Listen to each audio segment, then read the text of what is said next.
다 같이 일어나셔서 하나님께 찬송가 9장 올려드리겠습니다.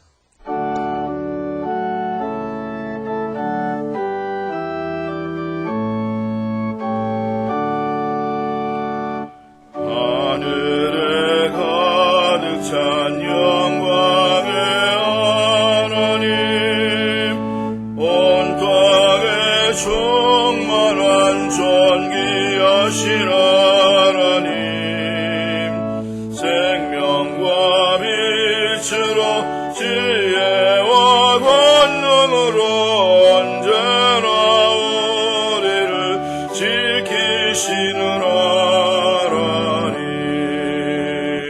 성부와 성자와 성령 삼위의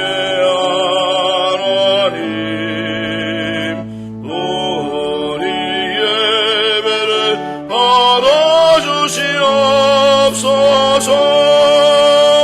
사랑이 넘치는 자비하신 하나님, 은혜가 풍성한 구원의 하나님, 자매의 심령에 평안을 주시었고 죄악과 허물을 용서하여 주소서. 찬송과 영광과 생명 구원의 하나님, 우리 예배를 받아주시옵소서. 연약한 심령을 굳게 세워주시고 우둔한 마음을 지혜롭게 하시고 주의 뜻 받들어 참되게 살아가며 주 말씀 따라서 용감하게 하소서. 권능과 지혜와 사랑 은혜의 하나님, 우리 예배를 받아주시옵소서. 주 앞에 나올 때 우리 마음 기쁘고 그 말씀 힘되어 새 희망이 솟는다. 고난도 슬픔도 이기게 하시었고 영원에 잇대어 살아가게 하소서. 우리의 사랑과 기쁨 생명의 하나님, 우리 예배를 받아주시옵소서.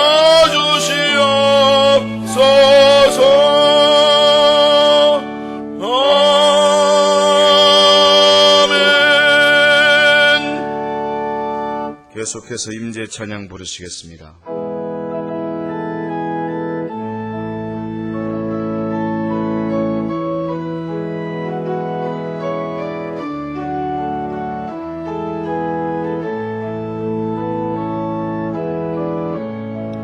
하늘의 문을 여소서. 이것을 주목하소서. 주를 향한 노래가 꺼지지 않으니 하늘을 열고 보소서. 이곳에 임재하소서. 주님을 기다립니다. 기도의 향기가 하늘에 닿으니 주여 임재하여 주소서. 이곳에 오셔서 이곳에 앉으소서. 이곳에서 드리는 예배를 받으소서. 주님의 이름만이 오직 주의 이름만 이곳에 있습니다. 이곳에 오셔서 이곳에 앉으소서. 이곳에서 드리는 예배를 받으소서. 주님의 이름만이 오직 주의 이름만 이곳에 있습니다. 만군의 여호와여, 주의 장막이 어찌 그리 사랑스러운지요. 내 영혼이 여호와의 공정을 사모하여 쇠약하며 내 마음과 육체가 살아계신 하나님께 부르짖나이다. 나의 왕 나의 하나님, 만군의 여호와여, 주의 제단에서 참새도 제 집을 얻고 제비도 새끼들 보금자리를 얻었나이다. 주의 집에 사는 자들은 복이 있나이다. 그들이 항상 주를 찬송하리이다. 아멘.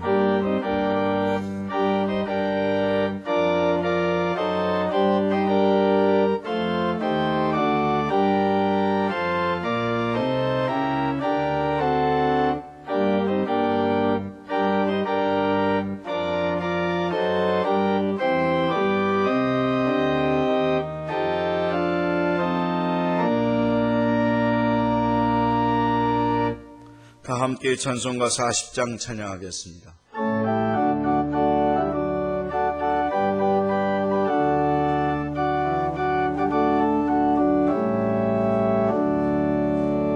찬송으로 보답할 수 없는 큰 사랑, 주님께 영광 할렐루야.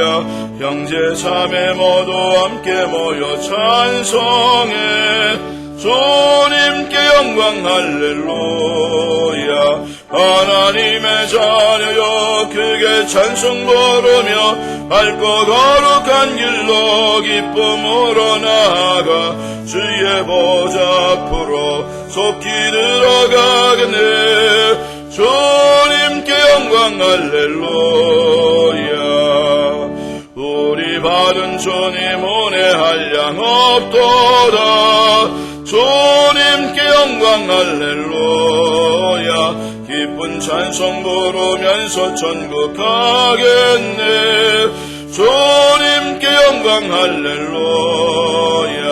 하나님의 자녀여 크게 찬송 부르며 밝고 거룩한 길로 기쁨으로 나아가 주의 보좌 앞으로 속히 들어가겠네. 주님께 영광 할렐루야.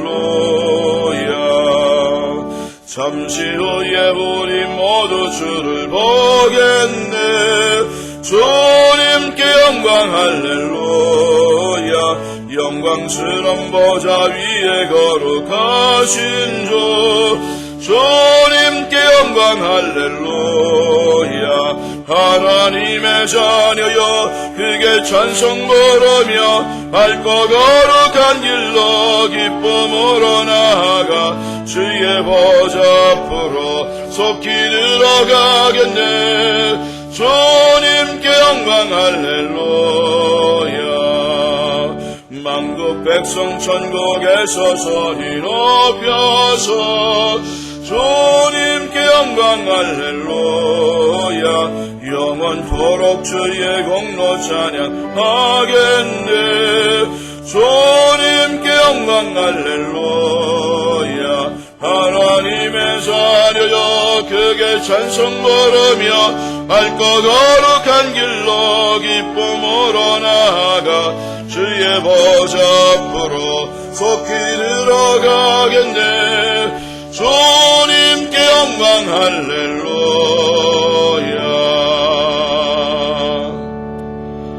다 함께 신앙 고백 드리겠습니다. 나는 전능하신 아버지 하나님 천지의 창조주를 믿습니다. 나는 그의 유일하신 아들 우리 주 예수 그리스도를 믿습니다. 그는 성령으로 잉태되어 동정녀 마리아에게서 나시고 본디오 빌라도에게 고난을 받아 십자가에 못 박혀 죽으시고 장사된 지 사흘 만에 죽은 자 가운데서 다시 살아나셨으며 하늘에 오르시어 전능하신 아버지 하나님 우편에 앉아 계시다가 거기로부터 살아있는 자와 죽은 자를 심판하러 오십니다. 나는 성령을 믿으며 거룩한 공교회와 성도의 교제와 죄를 용서받는 것과 몸의 부활과 영생을 믿습니다. 아멘. 자리에 앉으셔서 찬송가 151장 부르시겠습니다.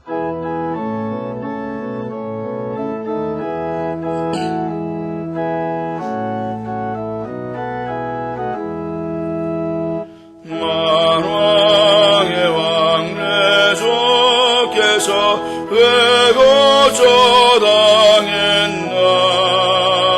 이 벌레 같은 날 위에 그 보혈을 흘렸네. 십자가 내가 처음 볼 때에 나의 맘에 큰 고통 사라져. 오늘 믿고서 내 눈 밝았네.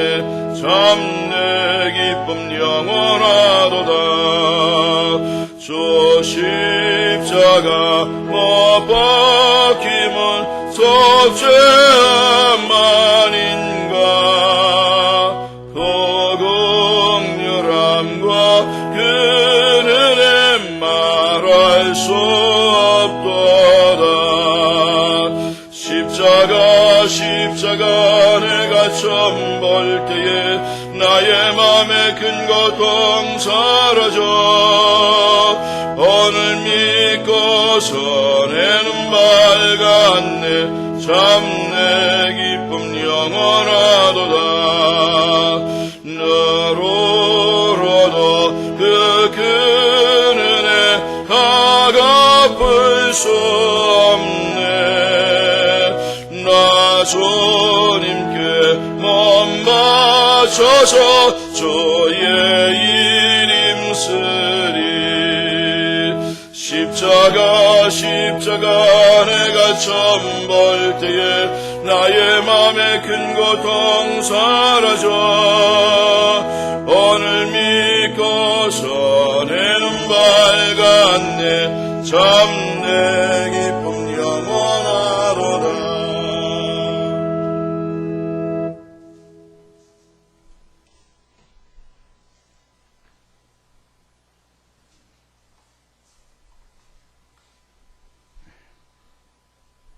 아무래든지 다툼이나 허용을 하지 말고 오직 겸손한 마음으로 각각 자기보다 남을 낮게 여기고 각각 자기를 돌아볼 뿐더러 또한 각각 다른 사람들의 일을 돌아보아 나의 기쁨을 충만케 하라.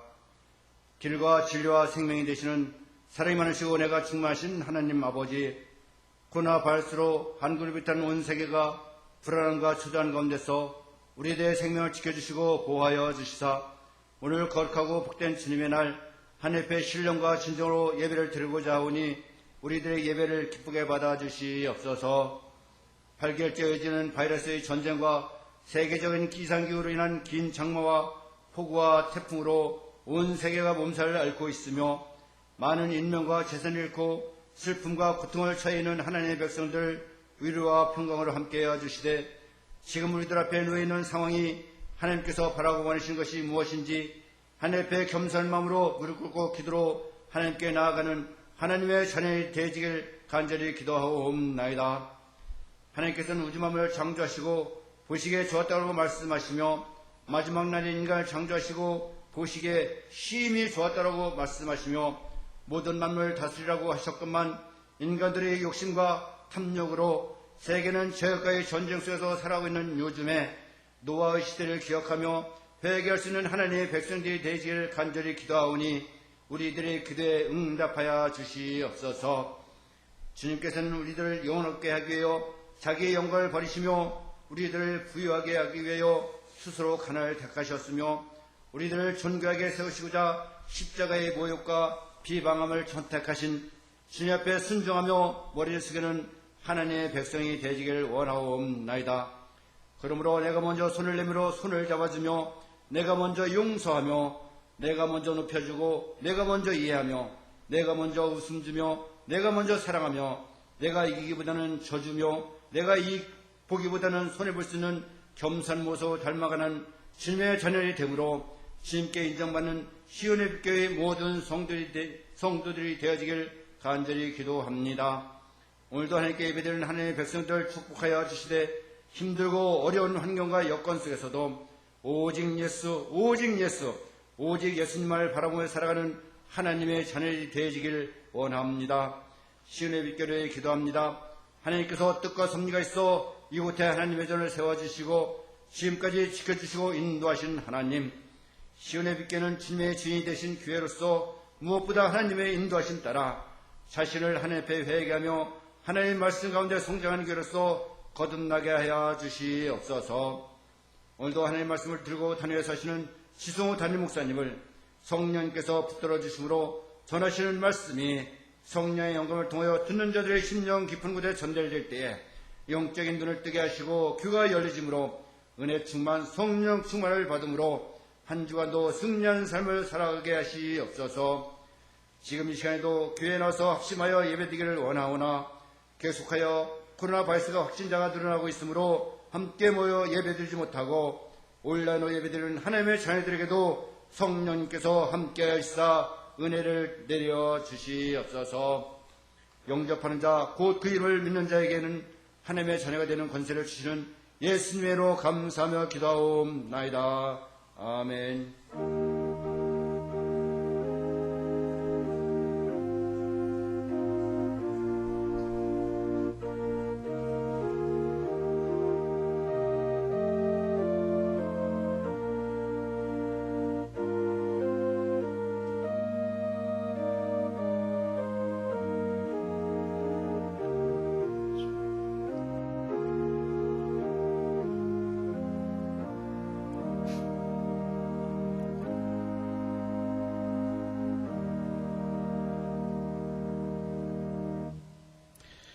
하나님께서 오늘 우리에게 주신 말씀은 창세기 39장 20절에서부터 40장 23절까지의 말씀입니다.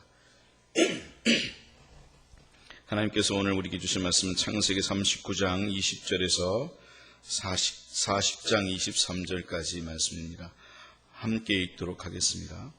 이에 요셉의 주인이 그를 잡아 옥에 가두니 그 옥은 왕의 죄수를 가두는 곳이었더라. 요셉이 옥에 갇혔으나 여호와께서 요셉과 함께 하시고 그에게 인자를 더하사 간수장에게 은혜를 받게 하시매 간수장의 옥중 죄수를 다 요셉의 손에 맡김으로 그 재반 사물을 요셉이 처리하고 간수장은 그의 손에 맡긴 것을 무엇이든지 살펴보지 아니했으니 이는 여호와께서 요셉과 함께 하심이라. 여호와께서 그를 범사에 형통하게 하셨더라.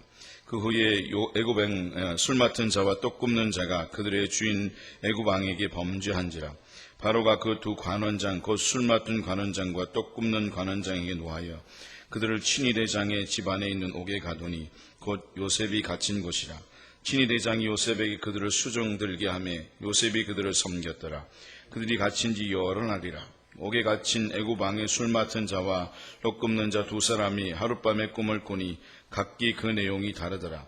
아침에 요셉이 들어가 보니 그들에게 근심의 빛이 있는지라. 요셉이 그 주인의 집에 자기와 함께 갇힌 바로의 신하들에게 묻되 어찌하여 오늘 당신들의 얼굴에 근심의 빛이 있나이까? 그들이 그에게 이르되 우리가 꿈을 꾸었으나 이를 해석할 자가 없도다.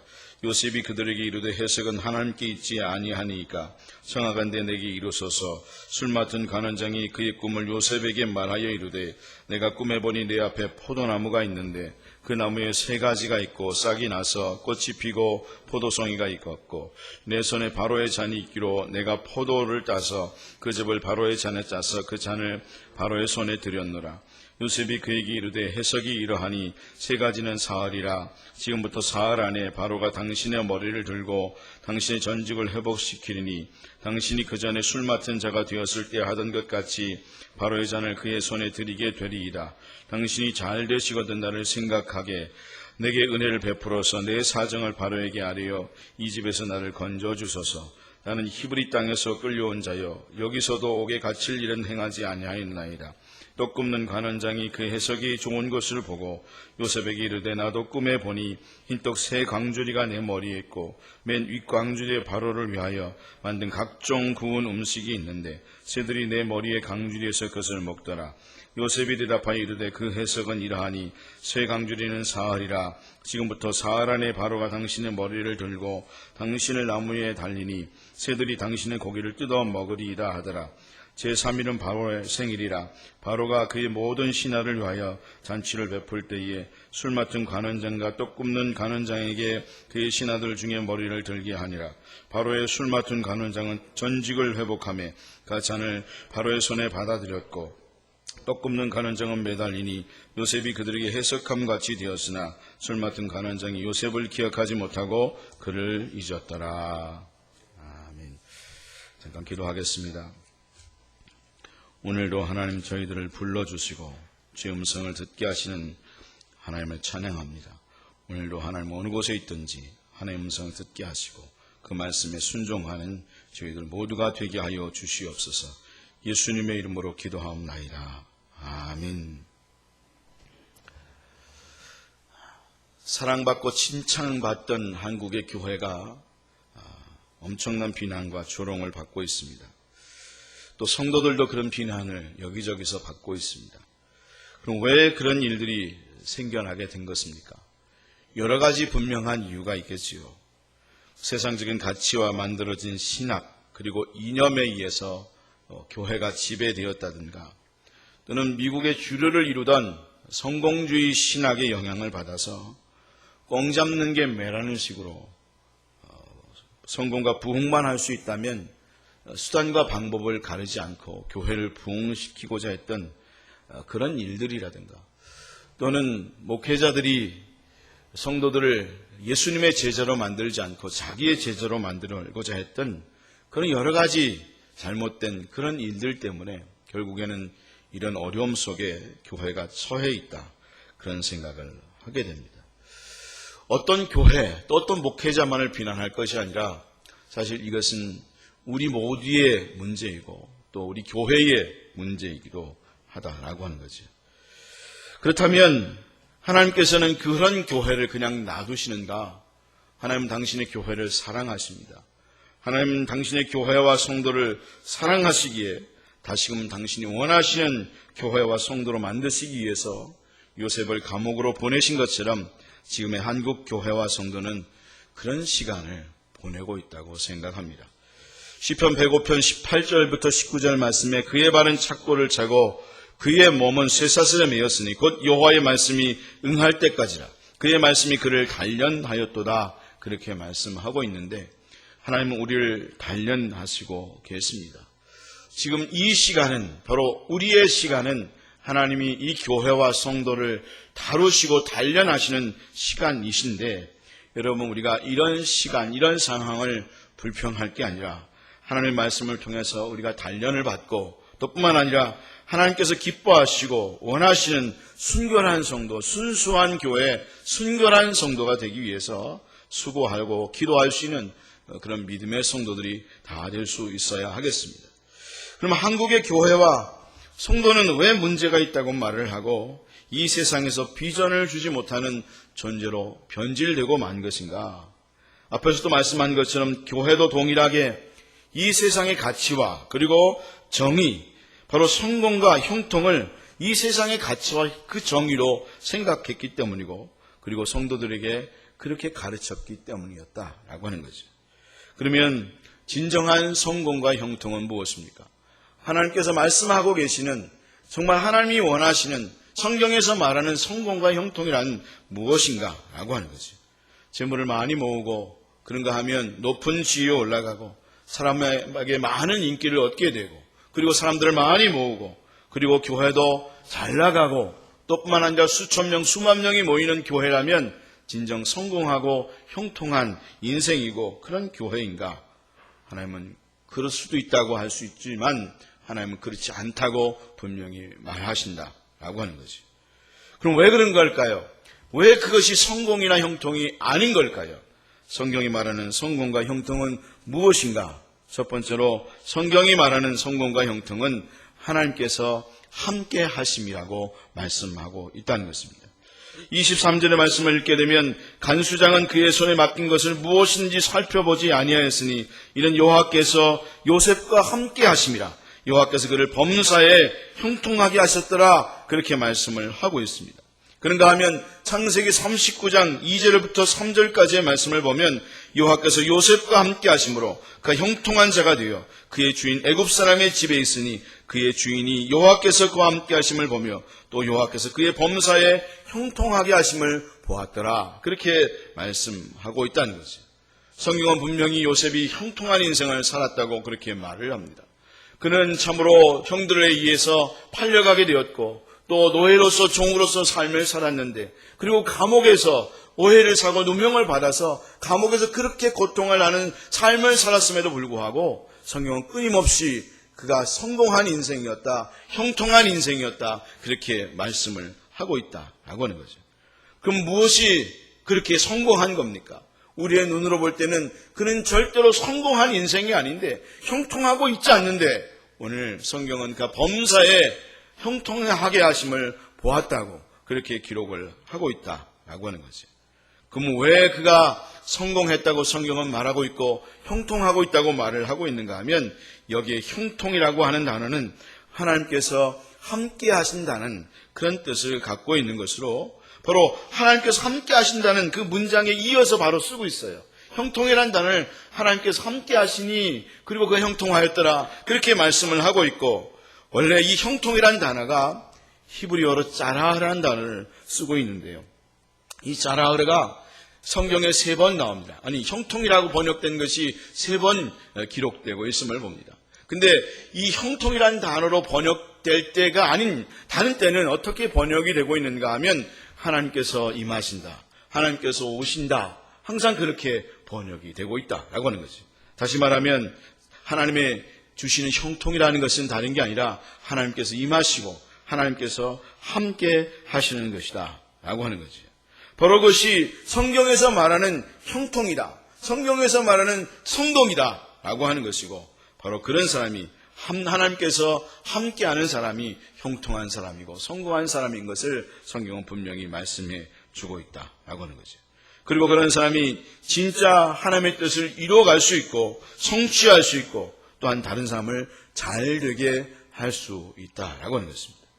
세상의 성공은 나 혼자만 잘 되는 거지만 성경의 형통과 성공은 나 혼자만 잘 되는 것이 아니라 바로 다른 사람을 잘 되게 하고 뿐만 아니라 나뿐만 아니라 다른 곳에 바로 나라와 민족과 교회와 성도를 가정 모든 사람을 함께 잘 되게 하는 그런 능력을 가지고 있다라고 하는 거죠. 여러분 이 세상은 나만 1등하면 된다고 생각을 합니다. 하지만 하나님은 결코 그렇지 않습니다. 하나님은 나도 잘되고 너도 잘되게 하시는 하나님이십니다.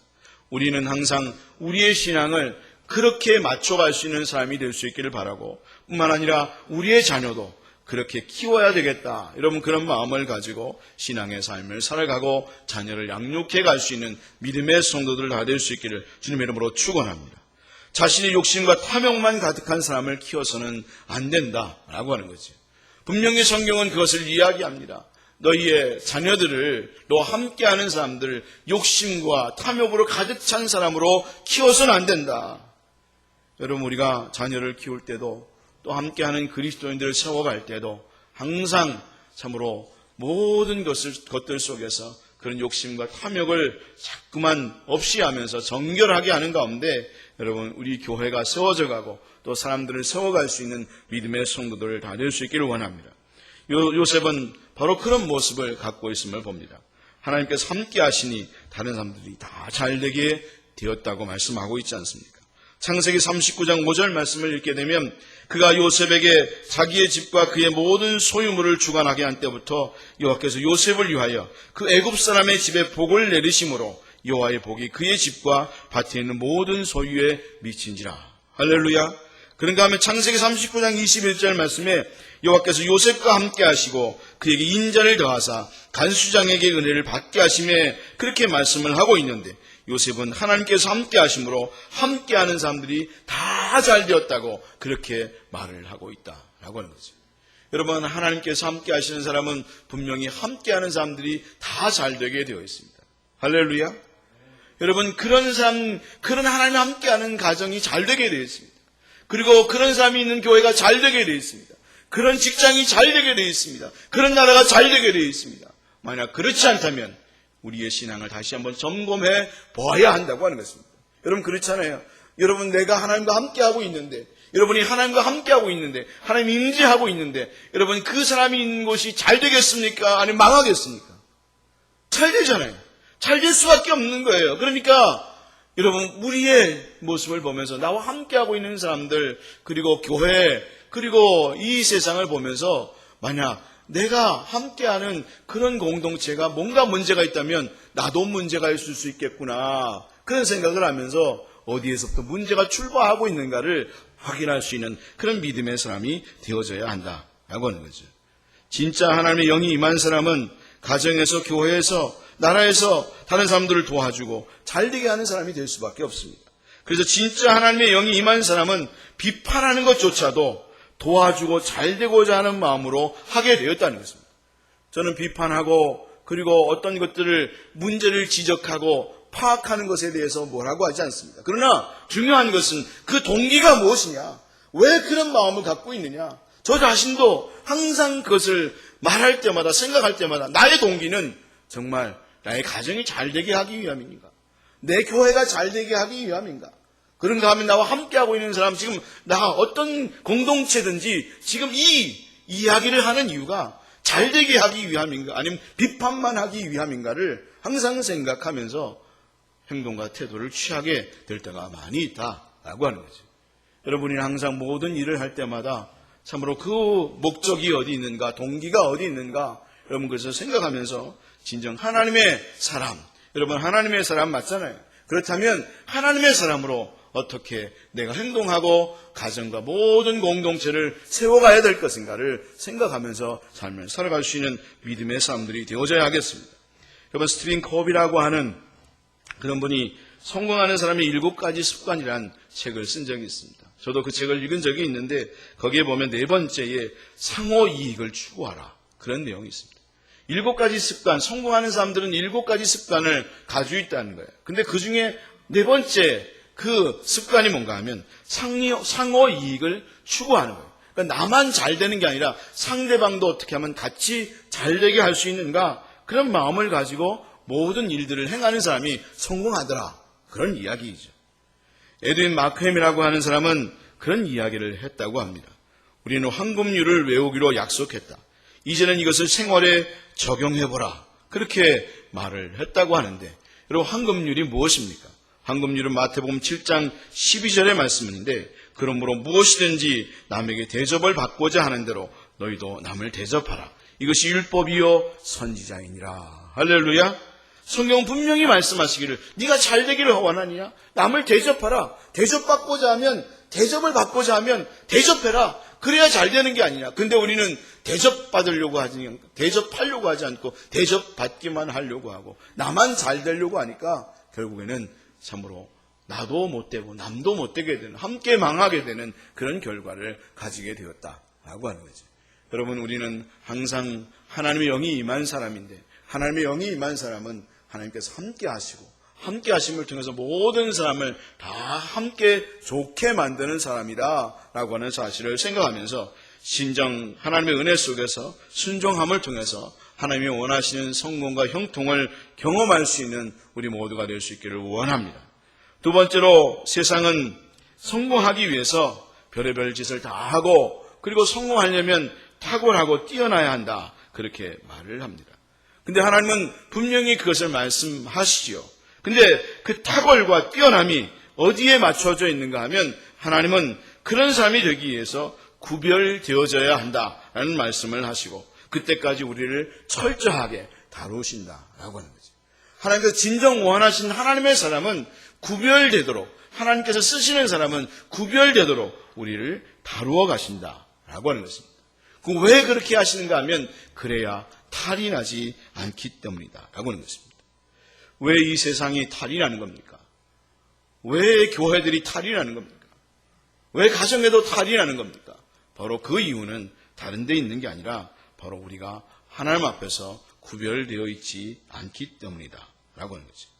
하나님은 진정 하나님께서 원하시는 그 세상을, 애굽을 하나님이 원하시는 세상으로 만들어 가시기 위해서 요셉을 다루셨습니다. 아주 철저하고 호되게 하나님 요셉을 다루셨습니다. 왜 그렇게 하셨을까요? 그래야 진짜 하나님이 원하시는 통치자로서 하나님의 뜻에 맞게 애굽을 통치할 수 있는 사람이 될 수 있었기 때문이다 라고 하는 거죠.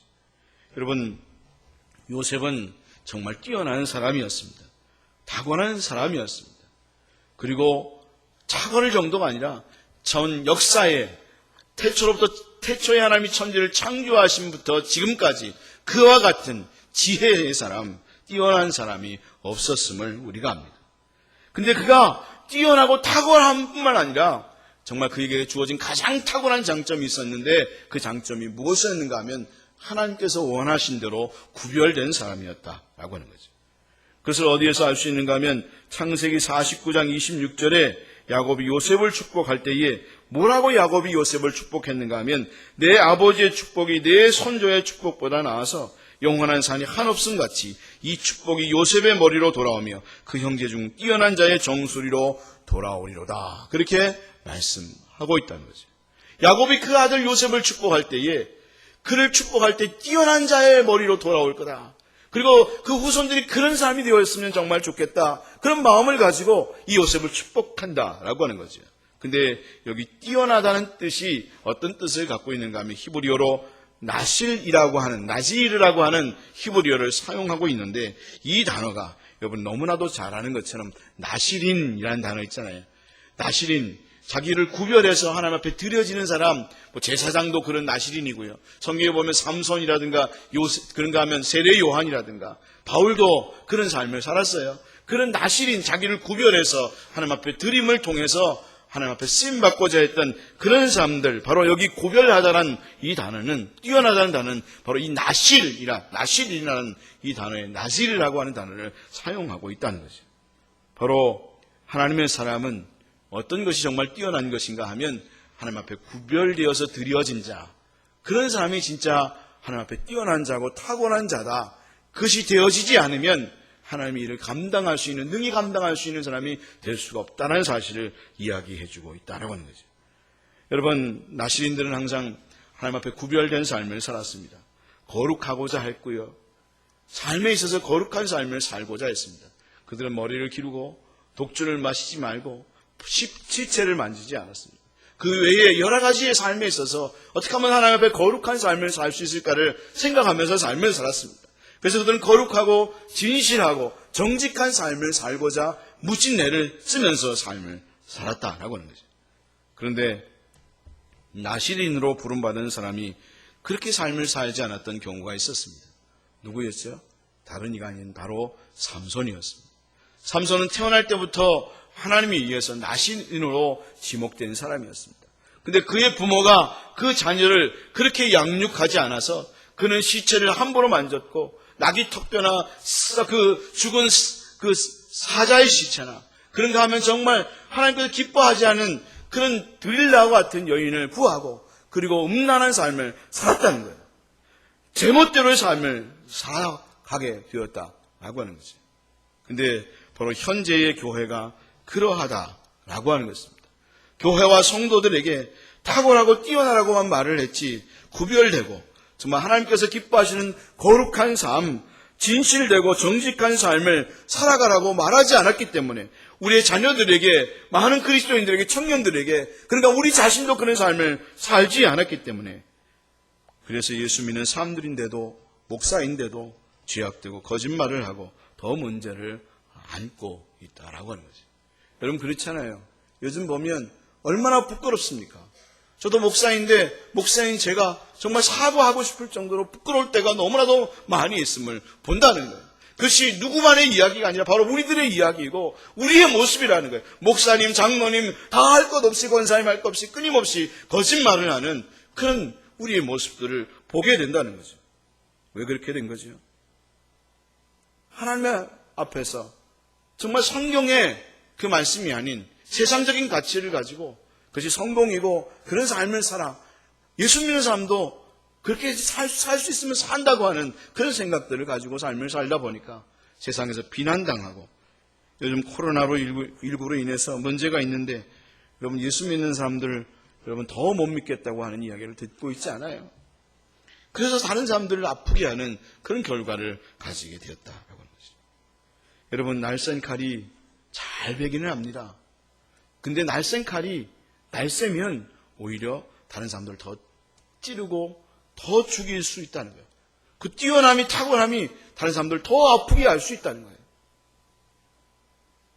잘 가르쳐 놓은 아들이요, 자녀들이 부모를 아프게 할 수 있어요. 똑똑한 아이들이 논리적으로 아프게 해요, 부모를. 그렇죠? 얼마나 아프게 하고 힘들게 하고 교회를 힘들게 하고 이 나라를 힘들게 하는지 모른다는 거예요. 그래서 눈이 빠지고 결박당한 삼손처럼 부끄러움을 당하게 되는 것이라는 거예요. 우리 한국 교회와 성도들이 그런 모습이 되게 됐다는 거예요. 하나님은 이제 이것을 다시금 다루시기를 원하신다는 거예요. 바로 이 상황 속에서 오히려 교회를 하나님께서 감옥에 가두심을 통해서 오히려 광야로 이끌어 가심을 통해서 하나님 오히려 참으로 하나님께서 거룩하고 순결한 교회로 성도로 다시금 다루가기를 원하시는 하나님의 마음을 우리가 알고 여러분 우리가 이런 상황이 있을 때에 참으로 불평하고 원망할 게 아니라 하나님 우리가 이번 기회를 통해서 하나님 앞에 회개하고 정말 하나님께서 원하시는 성도여 교회의 모습으로 제대로 변화되어 줄 수 있도록 하나님 주장하여 주시라고 기도할 수 있는 믿음의 성도들 다 될 수 있기를 주님의 이름으로 축원합니다. 세 번째로 하나님은 그것을 이루시기 위해서 정말 하나님이 우리를 원하시고 기뻐하시는 교회와 성도가 되기를 원하셔서 우리를 다루시는데 무엇을 통해서 다루시는가 하면 다른 것이 아니라 바로 하나님의 말씀을 통해서 우리를 다루신다라고 하는 거죠. 시편 105편 18절 19절의 말씀에 그 발은 착고를 차고 그의 몸은 쇠사슬에 메었으니 곧 여호와의 말씀이 응할 때까지라. 그의 말씀이 그를 단련하였도다. 요셉도 하나님께서 하나님의 말씀을 통해서 그를 단련하셨잖아요. 그런 것처럼 하나님은 우리 교회와 성도를 뭘 가지고 다루시는가 하면 바로 하나님의 말씀을 가지고 너희가 이제까지 가졌던 생각들, 신학들, 이념들, 그 규범들 여러분 교회가 오래되면요 성경이 아닌 규범이 돼요. 그런 이야기가 있어요. 기독교가 그리스로 넘어가서 신학이 되었고 로마로 넘어가서 제도가 되었다. 유럽으로 넘어가서 문화가 되었고 미국으로 넘어가서 대기업이 되었다. 기업이 되었다. 우리의 신앙이 때로는 신앙이 아니라 말씀이 아니라 신학, 규범, 만들어놓은 어떤 이념 이것으로 인해서 그게 성경인 줄 알고 하나님의 말씀인 줄 알고 삶을 살아갈 때가 너무나도 많이 있다는 거예요. 하나님은 우리의 그 모든 것들을 깨뜨리고 부수시면서 너희가 이제까지 배웠던 모든 것들을 다시 원점으로 하고 내가 뭐라고 말하는지 이야기를 들을 수 있는 자들이 되라고 하시는 그 음성을 들으면서 여러분 하나님 앞에서 요셉을 하나님께서 다루셨던 것처럼 여러분 우리가 하나님 앞에 철저히 다루심을 받고 하나님의 은혜 속에서 처리함을 받아가는 가운데 진정 하나님께서 기뻐하시는 거룩하고 순결한 신앙으로 세워져 갈 수 있는 믿음의 성도들 다 될 수 있기를 주님의 이름으로 축원합니다. 그러면 하나님께서 그 말씀을 통해서 요셉을 다루셨는데 그럼 무엇을 통해서 다루셨는가? 특별히 무엇을 다루셨는가? 여러분 우리가 그것을 보아야겠습니다. 네 번째로 하나님께서는 그 하나님의 사람이 숨겨진 탐욕과 죄악을 가지고 나아갈 때에 바로 하나님 앞에 철저하게 죽임을 당한다는 사실을 가르쳐 주시고 그런 사람은 이미 하나님 앞에서 죽은 자임을 말해준다는 거예요. 그런 자가 나서서 이 세상에서 뭔가 하려고 하면 이를 그르치게 된다는 사실을 하나님께서는 이번 기회를 통해서 우리에게 말씀해 주고 있다는 것입니다. 여기에 보면요. 요셉이 감옥에 있는 동안에 있었던 한 가지 사건이 기록되고 있음을 봅니다. 여러분 오늘 성경을 굉장히 길게 읽었잖아요. 때로 저는 성경을 길게 좀 본문을 잡는 경우가 많이 있는데 너무 길면 성도들이 이렇게 말씀을 길게 잡어 그렇게 생각할 수 있어요. 근데 고민을 많이 했어요. 그냥 성경을 짧게 잘라가지고 이렇게 올려놓을까 그러다가 아니지. 그래도 정확하게 성도들에게 가르쳐줘야 되니까, 말씀을 전해야 되니까 길어도 다 넣자 이번에. 그렇게 하고 다 넣었어요. 그러면 왜 하나님께서 오늘 창세기 40장의 이야기를 기록하게 하셨을까요? 거기엔 분명히 이유가 있을 텐데 왜 그것을 기록하게 했을까요? 술 맡은 가는장과 떡 굽는 가는장의 이야기를 왜 여기에 기록하게 하셨을까요? 요셉이 만 2년 동안 감옥에 있었는데 수많은 사건들이 있었을 거 아니에요. 그 수많은 사건들 중에서 왜 특별히 이 술 맡은 가는장과 떡 굽는 가는장의 이야기를 기록하게만 하셨을까요? 분명히 이유가 있었을 것입니다. 바로 분명히 그 이유를 이야기하자면 스토리를 이어가기 위함입니다. 왜냐하면 요셉이 바로 왕 앞으로 나아가게 하려면 징검다리가 있어야 되잖아요. 스토리가 이어져야 되잖아요. 그러니까 술 맡은 가는장의 이야기가 나와야 되는 거예요. 근데 그것만 기록하기 위해서 그렇게 한 거냐? 아니면 그러면 그렇게 굳이 길게 기록할 필요가 없는 거예요. 그렇잖아요. 근데 오늘 이야기를 길게 기록한 이유는 분명히 하나님께서 말씀하고자 하는 이유가 있었다는 거예요. 그 이유가 무엇인가 하면 바로 실물 교훈을 통해서 구별됨의 의미를 철저하게 요셉에게 깨닫게 하기 위함이 있었다는 거예요. 다시 말하면 하나님의 사람은 숨겨진 탐욕과 제약을 가지고 나아갈 때에 하나님 앞에서 하나님의 뜻을 알 수 없을 뿐만 아니라 그리고 하나님 앞에서 철저하게 죽임을 당하게 되고 만다는 사실을 가르쳐 주기 위함이라는 거예요. 그리고 그런 사람은 이미 죽기 전에 이미 하나님 앞에 죽은 자로서 하나님 앞에 쓸모없는 인간이 되어져 버리고 만다는 사실을 이야기해 주고 있다는 거죠. 그래서 하나님은 바로 요셉이 그런 경험을 하기 이전에 그 고통이 어떠한지를 철저하게 경험하게 하셨다는 거예요. 요셉은 감옥에서 그런 것을 경험하게 된 것이라는 것입니다. 그는 육체적인 고통만 당한 것이 아니라 영혼을 묶어놓고 고통하게 하신 그 경험을 경험하게 되었습니다. 성경 말씀을 보면 시편 105편 말씀에 그의 발은 착고를 차고 그의 몸은 쇠사슬에 매였으니 그렇게 말씀을 하고 있는데요. 여기 그 몸은 원래 히브리어로 혼이란 영혼이란 뜻을 갖고 있습니다. 하나님이 몸을 묶어놓은 게 아니라 몸만 묶어놓은 게 아니라 영혼도 묶어놨다는 거예요. 영혼을 묶어놓으면서 꼼짝달싹 못하게 하나님이 아주 만 2년 동안을 고통 아주 처절한 고통을 요셉이 하게 했다는 거예요. 저는 요셉과 같은 고통을 당한 사람이 없다고 생각해요. 왜냐하면 요셉은 몸만 착과의 차이인 게 아니라 영혼이 묶여서 철저한 영적인 어둠과 하나님의 누르심과 고통을 철저하게 경험하게 하는 그런 것을 하나님께 경험하게 하셨다는 거예요. 왜? 그가 그 경험을 안 하면 조금만 참으로 부유해지고 참으로 높아진 인생을 살아가게 되면 타락하고 자기의 인생의 유익을 위한 삶을 살아갈 것을 하나님이 알았기 때문에 그를 아주 철저하게 아주 처절하게 훈련하면서 진짜 하나님의 일을 하는 사람으로 만들어가게 하셨다는 사실이에요. 그래서 하는 사람은 죄를 짓지 않게 되거든요. 진짜 하나님의 뜻을 끝까지 성취해가면서 가게 하거든요. 그래서 오늘 술 맡은 가난자가 떡 맡은 가난장의 사건을 여기에 둔 거예요. 성경 말씀을 보면 술 맡은 가난장이 어느 날 꿈을 꾸게 됩니다. 꿈을 꾸고는 내가 이런 꿈을 꿨는데 이 꿈이 뭐야? 그리고 어떤 결과가 이루어져? 그렇게 얘기했을 때에 요셉이 그 꿈을 풀어줍니다. 그 꿈은 3일 안에 당신이 살아난다는 꿈입니다. 그 얘기를 듣는 순간 떡 맡은 가난장이 그래? 나도 같은 비슷한 꿈을 꿨는데 나에게도 그 꿈을 해석해줘라. 그렇게 이야기했더니 요셉이 3일 안에 당신은 죽게 됩니다. 그렇게 얘기했다는 것입니다. 그러면 떡 맡은 가난장이 왜 죽게 된 겁니까? 거기에는 이유가 있습니다. 16절부터 17절까지의 말씀을 읽게 되면 떡 굽는 가난장이 그 해석이 좋은 것을 보고 요셉에게 이르되 나도 꿈에 보니 흰떡 3강주리가 내 머리에 있고 맨 윗 강주리에 바로를 위하여 만든 각종 구운 음식이 있는데 새들이 내 머리에 강주리에서 그것을 먹더라. 그렇게 말씀을 하고 있다는 거죠. 무슨 이야기인가 하면 머리에 떡 3강주리가 있었다는 겁니다. 근데 맨 위에 떡은 바로를 위한 거였다는 겁니다. 그러면 그 밑에 2강주리 누구를 위한 겁니까? 여러분 너무나 잘 알 수 있잖아요. 그건 누구를 위한 거였어요? 떡 맡은 가난장 자기를 위한 거였어요. 바로 그것 때문에 그가 죽게 된 것이고 그는 그런 삶을 살았다는 거예요.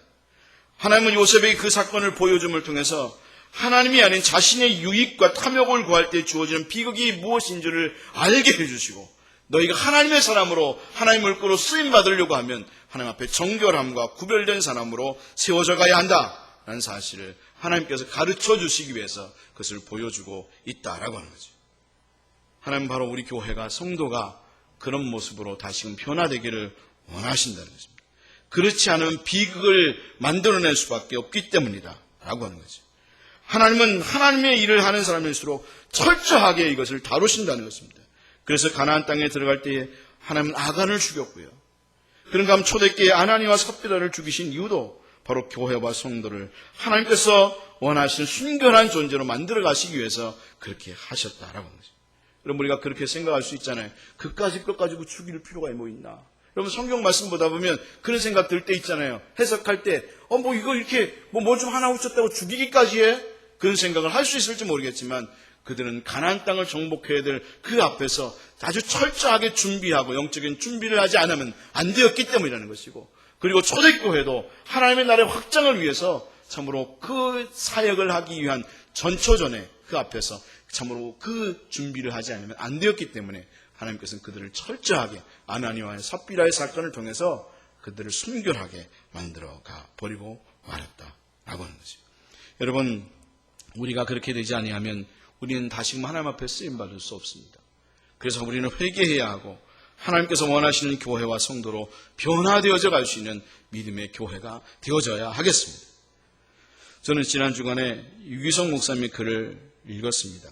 거기 그런 내용이 있었습니다. 어느 여집사님이 불륜의 유혹으로 고민하다가 목사님을 찾아가서 상담을 했답니다. 그리고 그렇게 이야기를 했습니다. 그 남자와 함께 살면 얼마나 좋을까 하는 마음이 드는데 이 생각을 떨쳐버리려고 아무리 노력을 해도 떨쳐지지가 않습니다. 그 집사님에게 목사님께서 이렇게 대답을 하셨답니다. 그 생각을 떨쳐버리지 못한다면 하나님께 차라리 내 영혼을 거두어 달라고 기도하십시오. 그 이야기를 듣자 집사님이 움찔 놀라더랍니다. 그리고 그 집사님은 그제서야 정신이 돌아왔다는 거예요. 그 정도로 심각한 문제였구나. 그 죽음을 가져야만 그 정도로 심각한 문제였구나 라는 사실을 알게 되었다는 거죠. 하나님 우리에게 지금도 그렇게 말씀합니다. 하나님은 진정 우리가 하나님께서 원하시는 그런 교회가 되게 하기 위해서 우리를 지금 다시 감옥과 같은 장소로 가두고 계신 것입니다.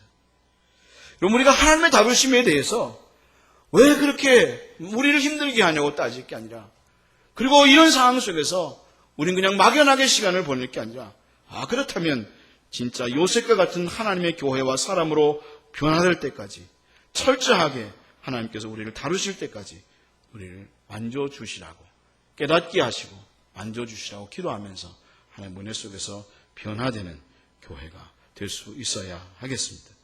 성관과 형통은 하나님께서 함께 하심입니다. 하나님의 영이 오시고 그의 뜻을 성취함입니다.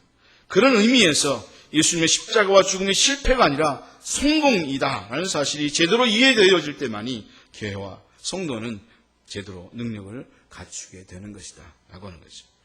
여러분, 헤매이고 방황하는 한국교회, 길을 찾지 못하고 있는 한국교회와 성도가 다시금 잠잠히 감옥 같은 자리에서 하나님의 음성을 들을 수 있기를 주님의 이름으로 축원합니다.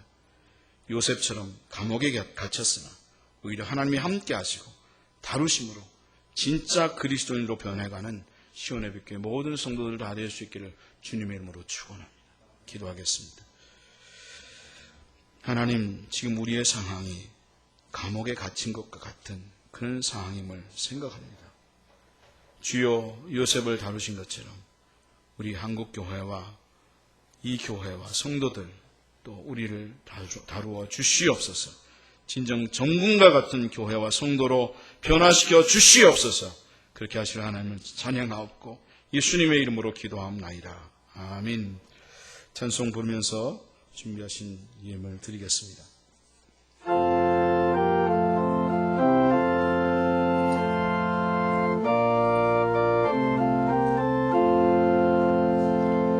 험한 시험물 속에서 나를 건져 지켜주시고 풍랑지나도록 나를 숨겨주소서. 주여 나를 돌보시사 거의 품어주시고 험한 풍파 지나도록 나를 숨겨주소서.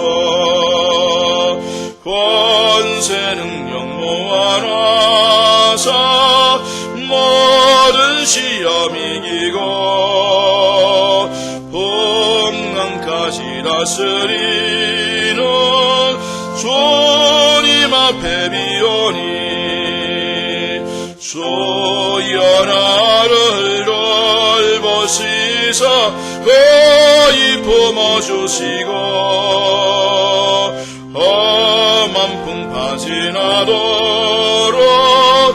나를 숨겨주소서. 죄악길에 빠진 이모 캄캄한 데 헤매며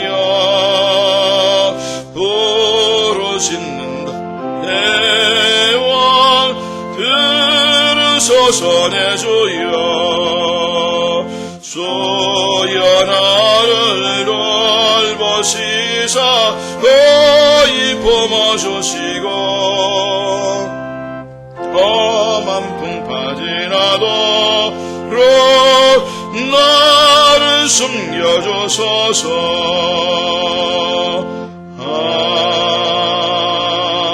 아멘. 김창호 집사님, 조성숙 권사님 감사한금 드리셨습니다. 김영숙 1권사님 감사한금 드리셨습니다. 청경희 권사님 감사한금 드리셨습니다. 기도하겠습니다. 하나님 아버지, 현장에서 또 하나님 온라인으로 이모저모로 하나님 앞에 예물 드리는 모든 성도들에게 하나님께서 신령한 축복과 삶의 축복과 하나님 모든 축복을 허락하여 주옵소서.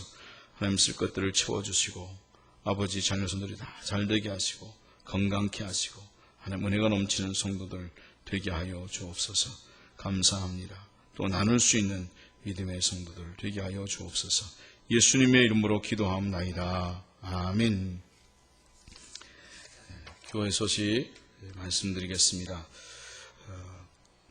코로나19 상황 지침에 따라서 이번 주간도 비대면으로 예배 드립니다. 주일 오전 예배, 수요 예배는 온라인으로 예배 드리고 주일 오후 예배, 금요 기도회, 새벽 기도회는 없습니다. 온라인 예배는 유튜브나 또는 교회 홈페이지를 통해서 들으시면 되겠습니다. 예배 전에 공지 문자를 꼭 보내드리도록 하겠습니다. 온라인으로 헌금하실 분들은 아래에 있는 계좌와 같이 입금해 주시기 바라고요. 또 주중에 온라인으로 헌금하신 분이나 직접 교회에 가지고 오신 분들은 다음 주일날 주보에 나갑니다. 그렇게 알고 계시면 되겠습니다. 예배 후에 당회가 있습니다. 다 같이 일어나셔서 파송의 노래 부르시고 예배를 마치겠습니다.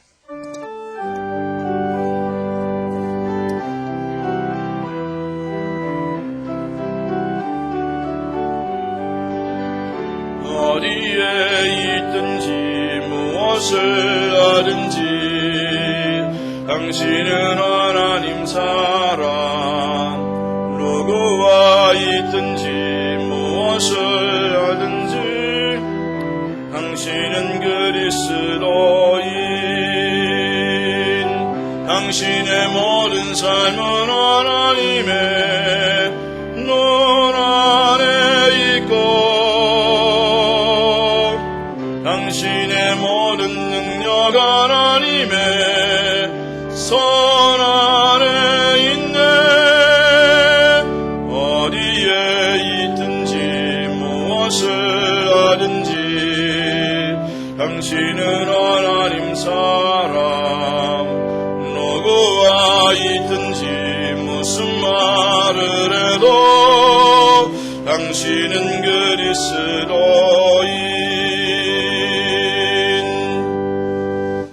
지금 우리 주 예수 그리스도의 은혜와 하나님 아버지의 극진하신 사랑과 성령님의 감화 감동하심과 교통하심이 코로나19로 인해서 이 어려운 가운데 있을 때에 하나님을 불평하거나 원망하는 것이 아니라 아버지 하나님 이때에 회개하며 하나님의 뜻이 무엇이며 그 말씀에 순종함으로 나아가기를 원하는 시원의빛교회 모든 성도들 위해 더 거룩함과 순결함으로 하나님 앞에 쓰임받기를 원하는 성도들 위해 하나님의 크신 은총이 함께 하시기를 간절히 축원하옵나이다. 아멘.